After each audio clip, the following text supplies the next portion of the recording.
ಪರಮ ಪೂಜ್ಯ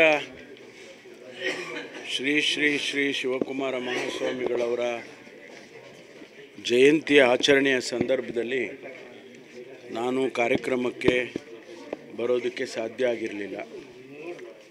ಹಾಗಾಗಿ ಇವತ್ತು ಸ್ವಾಮೀಜಿಯವರಿಗೆ ನನ್ನ ಗೌರವ ಸಮರ್ಪಣೆಯನ್ನು ಮಾಡಬೇಕು ಅಂಥೇಳಿ ಬಂದಿದ್ದೇನೆ.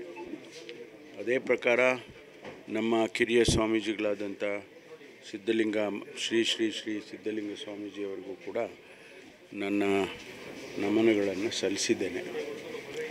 ನಮಗೆ, ನಮ್ಮ ಕುಟುಂಬಕ್ಕೆ ಮತ್ತು ಮಠಕ್ಕೆ ಇರ್ತಕ್ಕಂಥ ಅವಿನಾಭಾವ ಸಂಬಂಧ ನಮ್ಮ ತಂದೆಯವರಿಗೂ, ವಿಶೇಷವಾಗಿ ನಮ್ಮ ತಂದೆಯವರಿಗೂ ಕೂಡ ಮತ್ತು ಹಿರಿಯ ಸ್ವಾಮೀಜಿಯವರಿಗೆ ಇದ್ದಂಥ ಸಂಬಂಧ ಅದು ಯಾವತ್ತೂ ಕೂಡ ನಡ್ಕೊಂಡು ಹೋಗುತ್ತೆ. ನಾವು ಕೂಡ, ನಾನಾಗಲಿ ನಮ್ಮ ಸಹೋದರ ಡಾಕ್ಟರ್ ಶಿವಪ್ರಸಾದ್ ಅವರಾಗಲಿ ನಾವು ನಡೆಸ್ಕೊಂಡು ಬರ್ತಾ ಇದ್ದೇವೆ.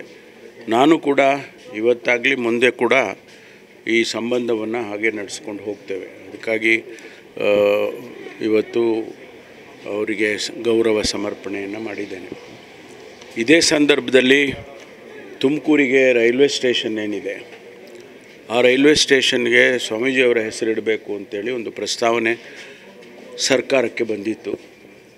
ಆ ಪ್ರಸ್ತಾವನೆಯನ್ನು ಕೂಡ ನಾನು ಮಾನ್ಯ ಮುಖ್ಯಮಂತ್ರಿಗಳ ಜೊತೆಯಲ್ಲಿ ಮಾತನಾಡಿ ಅದನ್ನು ಅವರ ಒಪ್ಪಿಗೆಯನ್ನು ಪಡೆದು ಈಗ ಆದೇಶವನ್ನು ಹೊರಡಿಸ್ತಾರೆ.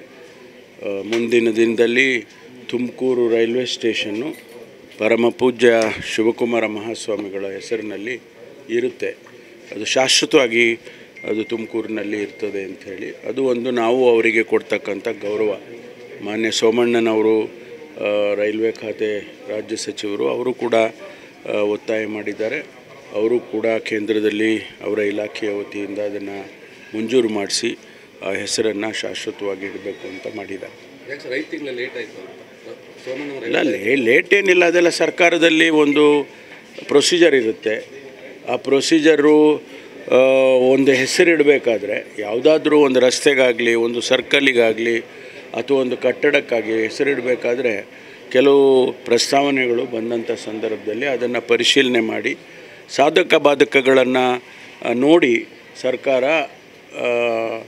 ಅನುಮತಿಯನ್ನು ಕೊಡುತ್ತೆ. ಹಾಗಾಗಿ ಆ ಪ್ರೊಸೀಜರ್ ಆಗಬೇಕಲ್ಲ, ಅದಕ್ಕಾಗಿ ಸ್ವಲ್ಪ ತಡ ಆಗಿರ್ಬೋದು.